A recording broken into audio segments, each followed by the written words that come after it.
নিয়মীয়াকৰণ কৰিব লাগে, 60 বছৰলৈ নিয়মীয়াকৰণ কৰিব লাগে, আৰক্ষী ব্যৱস্থা কৰিব লাগে। সেই লেটাৰখন পোৱাৰ পিছতো আজিলৈকে সেই বস্তুটো আমাৰ কাৰ্যকৰী নহ'ল। আজি মিটিংখনত আমি কোনো সুফল নাপালোঁ। গতিকে এই সিদ্ধান্ত আমি সকলো ডিষ্ট্ৰিক্টৰ প্ৰেচিডেণ্ট ছেক্ৰেটাৰী বা আমাৰ কাউন্সিল পৰিষদৰ সকলো বিষয়ববীয়ালৈ এৰি দিলোঁ আৰু আমি আন্দোলনৰ কাৰ্যসূচী বৰ্তমান আমি কোনো কাৰণত স্থগিত কৰিব নোৱাৰোঁ। আন্দোলনৰ কাৰ্যসূচী আমি আজিৰ যি সিদ্ধান্ত মিটিঙৰ সিদ্ধান্ত, এই মিটিঙৰ যিমানবিলাক সিদ্ধান্ত আছে আমি সকলো আমাৰ অল আছাম কণ্ট্ৰেকচুৱেল এমপ্লয়িজ এছ'চিয়েশ্যনলৈ প্ৰত্যেকখন জিলালৈ প্ৰেৰণ কৰিম আৰু তেওঁলোকে যিবিলাক মতামত দিব সেই মতামতৰ ওপৰত ভিত্তি কৰি অহাকালি আমি ডিপাৰ্টমেণ্টক জনাম আমাৰ আন্দোলন কাৰ্যসূচী স্থগিত থাকিব নে আমাৰ আন্দোলন কাৰ্যসূচী চলি থাকিব। প্ৰথম কথা হৈছে কি, আজি 12-13 বছৰৰ পৰা আমাক চৰকাৰে আৰু বিভাগে আবহাওয়া ভৰাই আছে।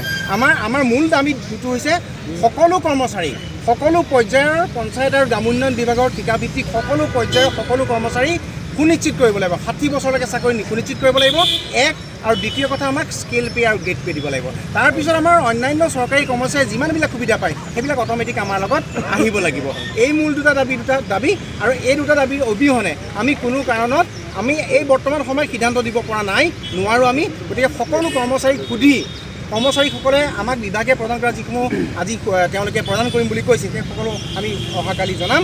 তেখেতসকলৰ জিলাৰ পৰা সকলো কৰ্মচাৰীৰ পৰা মতামত অহাৰ পিছত আমি ডিপাৰ্টমেণ্টক কাইলৈ আমাৰ মতামতৰ বিষয়ে জনাম আৰু বৰ্তমানলৈকে আমাৰ আন্দোলন অহাকালিৰ পৰা চলি থাকিব। অহাকালিৰ পৰা ডিষ্ট্ৰিক্ট লেভেলৰ পৰা আন্দোলন আৰম্ভ হ'ব। একজেক্টলি অহাকালি অৱস্থান ধৰ্মঘট আছে আমাৰ প্ৰত্যেকখন জিলাৰ সদৰত। তাৰপিছত 11 তাৰিখে অৱস্থান ধৰ্মঘট অহাকালি আৰু 18 তাৰিখে আমাৰ 12 ঘণ্টীয়া অনশন কাৰ্যসূচী আছে। জিলা এডমিনিষ্ট্ৰেশ্যনৰ পৰা পাৰ্মিশ্যন লৈ আমি প্ৰত্যেকটো জিলাৰ সদৰত 12 ঘণ্টীয়া অনশন আমি পালন কৰিম। প্ৰত্যেকখন জিলাৰ প্ৰত্যেকজন কৰ্মচাৰীয়ে অংশগ্ৰহণ কৰিব ইয়াত। আৰু আমাৰ বৰ্তমান সময়ত আমাৰ ল'ৰা ছোৱালীৰ কোনো ভৱিষ্যত নাই, আমাৰ পিতৃ মাতৃৰ ভৱিষ্যত নাই, পিতৃ মাতৃৰ প্ৰতি কৰিবলগীয়া আমাৰ একোৱেই নাই, আমাৰ হাতত একো নাই। অন্যান্য চৰকাৰী কৰ্মচাৰীক যিসকল সুবিধা দিছে সেই সুবিধাসমূহৰ তুলনাত আমাৰ বিগ জিৰ'। আমাৰ মানুহে মৃত্যুবৰণ কৰাৰ পিছত ভিক্ষা কৰি খাইছে পথাৰত, আমাৰ পথত ভিক্ষা কৰি খাইছে। আমাৰ গহপুৰলৈ যাওক, লখিমপুৰলৈ যাওক, নগাঁৱলৈ যাওক, আপোনালোকে চৰজমিন তদন্ত কৰক, আমাৰ মানুহে আজিৰ তাৰিখত ভিক্ষা খুজি খাই আছে। গতিকে আমাৰ চাকৰি সুনিশ্চিত এইবাৰ হ'বই লাগিব। প্ৰতিটো সংগঠন পঞ্চায়ত আৰু গ্ৰামোন্নয়ন বিভাগৰ ঠিকাভিত্তিক কৰ্মচাৰী প্ৰতিটো সংগঠন একত্ৰিত হৈছোঁ।